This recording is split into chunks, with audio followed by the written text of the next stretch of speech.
wonder. And here, I won't go into the history of it. Here is beloved Tom Maryniak reading a passage. Damone has been arrested in Brooklyn's Prospect Park and finds himself in a jail cell with many other prisoners who were arrested for minor trespasses. And if you would, Tom, our darling Tom.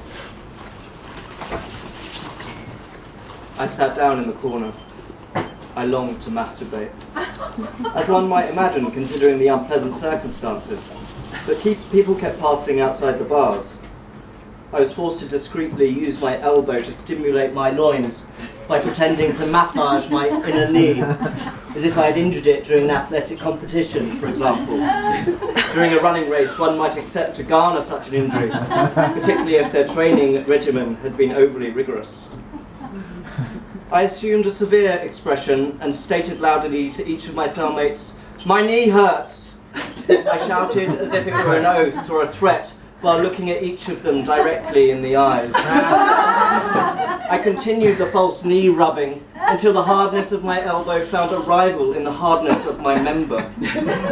I adjusted my expression and bearing until I resembled the anonymously painted 17th century Dutch masterpiece, Portrait of an Elderly Lady. I imagined I was wearing the same austere black clothing, and I assumed that mimicking her facial expression would dissuade the others in the cell from looking at me and possibly discovering the true nature of my movements. But even as the physical pleasure emanating from my genitals began to escalate in accord with my discreet ministrations, I grew sorrowful. I recalled an incident many years earlier when I had first seen the painting in art history book of Ramones. She had been sitting on her bed with Johnny, paging through the book while he ridiculed the paintings. With respect to Portrait of an Elderly Lady, Johnny said the woman appeared to be wearing an air filter from a Ford F-350 around her neck. They both were highly amused and enjoined me to come and look. Although Johnny's facetious comparison was not at all unfounded, it amused me only for a moment. Instead, I found myself distracted by a different aspect of the picture. The woman appeared to be masturbating a thin tendril-like penis in her right hand. Outside the irony of her gender, transsexuality was not common in 17th century Holland, to the best of my knowledge. I found her suggestive, masturbatory gesture to be extremely arousing, and I was overcome with the need to execute this gesture upon myself. I pretended to be offended by Johnny's mockery of the painting. I told them that they were both unconscionable Philistines whose company I could not bear.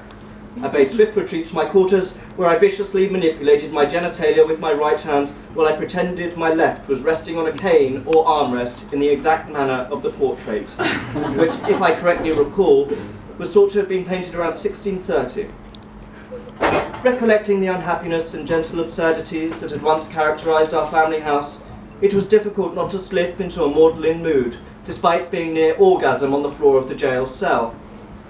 I was thus engaged when an officer banged his nightstick back and forth between the bars. "You!" he shouted.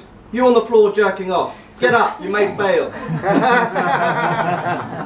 I stay for a few more minutes?" "Let's go, guy, up and out. Get dinner at the soup kitchen." "Who paid my bail?" "If I have to ask you to get up again, we're going to have some problems." I offered no retort, but when I left the cell, I accented my frown by pulling the corners of my mouth down with my forefingers. When the officer laughed, I realized the empty vanity of my display. He had all the power, and I had none. I vowed to be more judicious in the future when forced into the dissident's role.